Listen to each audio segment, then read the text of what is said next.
ഇടുക്കി മൂലമറ്റം ചേറാടിയിൽ ഒറ്റപ്പെട്ട സ്ഥലത്താണ് കുമാരനും ഭാര്യ തങ്കമ്മയും താമസിച്ചിരുന്നത്. കുമളിയിൽ താമസിച്ചിരുന്ന മകൻ അജേഷ് കഴിഞ്ഞ ദിവസമാണ് വീട്ടിലെത്തിയത്. ഇന്നലെ രാത്രി മദ്യലഹരിയിൽ അജേഷ് അക്രമാസക്തനായി. രാത്രി കത്തിയുമായി അജേഷ് ഭീകരാന്തരീക്ഷം സൃഷ്ടിച്ചിരുന്നു. ബന്ധുക്കൾ രാത്രി തന്നെ അജേഷിനെ ആശുപത്രിയിൽ എത്തിച്ച് ചികിത്സ നൽകിയതാണ്. എന്നാൽ ഇന്ന് രാവിലെ വീട്ടിൽ നിന്നും തങ്കമ്മയുടെ കരച്ചിൽ കേട്ടാണ് ബന്ധുക്കൾ ഇവിടെ എത്തിയത്. വീട് പരിശോധിച്ചപ്പോൾ തങ്കമ്മ പരിക്കേറ്റ നിലയിൽ തറയിലും കുമാരനെ കൊല്ലപ്പെട്ട നിലയിൽ കട്ടിലിലും കണ്ടെത്തി. 10:30 കഴിഞ്ഞാ കണ്ടത്. എന്നിട്ട് ഞാൻ ഇങ്ങനെ കട്ടിലേക്ക് നോക്കിയപ്പോൾ കട്ടിലേൽ ഒരാൾ കിടക്കുന്നുണ്ട്.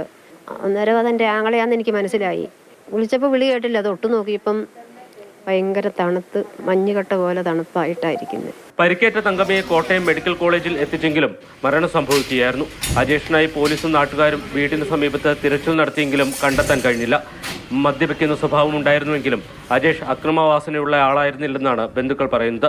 തങ്കമ്മയ്ക്ക് മാനസിക പ്രശ്നങ്ങളുണ്ടായിരുന്നു. അജേഷാണ് കൊലപാതകങ്ങൾ നടത്തിയതെന്നാണ് പോലീസ് സംശയിക്കുന്നത്. ഇയാൾക്ക് വേണ്ടിയുള്ള അന്വേഷണം തുടരുകയാണ്. ഇയാളെ ചോദ്യം ചെയ്താൽ മാത്രമേ എന്താണ് സംഭവിച്ചതെന്ന് വ്യക്തമാകൂ. മാതൃഭൂമി ന്യൂസ്, ഇടുക്കി.